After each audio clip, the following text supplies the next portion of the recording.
हिते को त मानी ले मजबूर आहे, इहो देश मुंहिंजे में दस्तूर आहे। हिते को त मानी ले मजबूर आहे।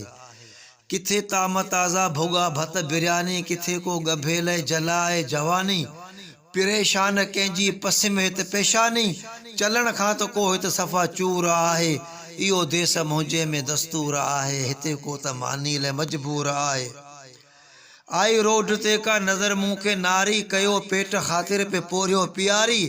ॾिठम कंहिंखे खणंदे तरिन ते तगारी, जिस्म कंहिंजो थियो ॾिस झुकी झूर आहे। इहो देश मुंहिंजे में दस्तूर आहे। हिते को त मानी ले मजबूर आहे। जिते हर को पंहिंजो हुक्म तो हलाए, उते का जवानी पई जीअरे जलाए। कंहिंखे मौत सां कंहिं छॾियो आहे मिलाए, नीयर कंहिं नियाणी ले नासूर आहे। इहो देश मुंहिंजे में दस्तूर आहे। हिते को त